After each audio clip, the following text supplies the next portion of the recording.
Good afternoon, I'm Chris Mailloux and you're watching MediaPlex Live at 1.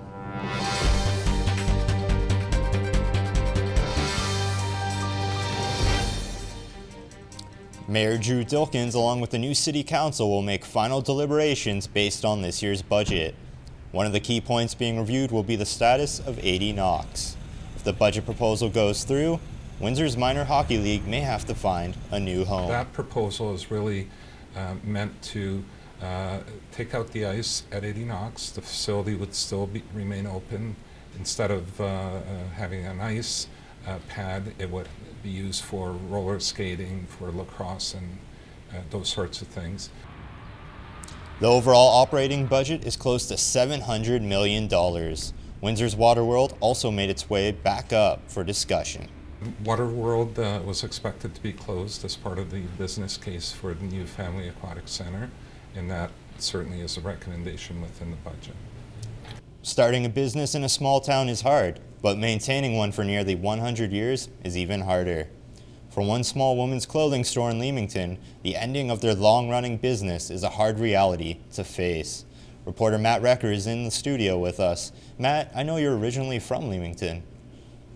That's right, Chris, and the town of Leamington has been hit hard over the past couple of years. Heinz has shut down, Zellers is gone, and numerous smaller businesses haven't been able to sustain themselves. It's a tough time for businesses in this historic town, and the next one to fall has been a staple of the town for nearly a decade short of a century. Driving down the main streets of Leamington, you may notice some of the city's most famous landmarks, the Tomato and the Heinz factory. But one women's clothing store on Talbot Road East may not catch your eye as quickly. Clyde Hatch at Ease may not be as well known as other landmarks, but it's been doing business for more than 90 years. That is, until recently. Clyde Hatch's owner Dean Short has announced that they have to close their doors for good and end their near century of business. It hurt me because I love the town and I love the store. The store's beautiful, but the traffic just was not. People weren't coming downtown. Clyde Hatch at Ease isn't the only business forced to close up shop in recent years. Giants like Zellers and Heinz are gone, but also smaller shops like Morgergul and Little Treasures. According to Short, the key to a store's longevity in a small town is to be unique.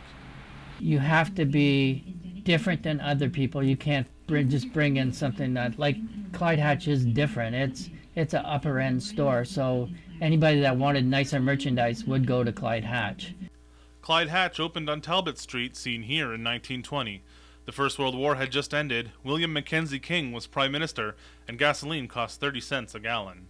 But the closing of the Leamington landmark does not mean dark times are ahead. New businesses are flourishing, like the barely one-year-old ATO Gaming on Mill Street.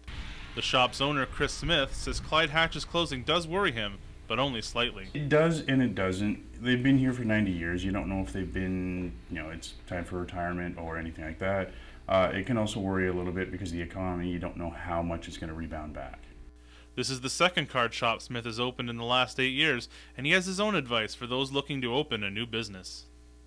Really, you've got to focus on what your market's going to consist of. Make sure you get a lot of advertising out there, and then just hopefully everybody comes in. Cater to the customer, and everything should be okay. Though a date hasn't been set for Clyde Hatch's closing, it will take place at the end of February, making it the last chance to buy a piece of Leamington's history. Chris? Thanks, Matt. LaSalle native Luke Wilson and the Seattle Seahawks are headed toward the Super Bowl for the second straight year. The 6'5" tight end played a huge role in the team's victory yesterday after catching a 2-point conversion against the Green Bay Packers. The Seahawks will battle Tom Brady and the New England Patriots February 1st. Adventure Bay celebrated 1 year of water adventures this past Sunday. The park hosted a party that featured free hot dogs, free cupcakes, and free activities for the children in attendance. Mayor Drew Dilkins was in attendance during the event to help celebrate the 1-year anniversary. We are above the freezing mark today with a high of 1 degree. We will also see cloudy periods throughout the day. Tonight the temperatures shoot back down to -6 Celsius, creating scattered flurries. The flurries will continue into tomorrow with a high of -3. Thanks for tuning in. I'm Chris Mailloux and you've been watching MediaPlex Live at 1.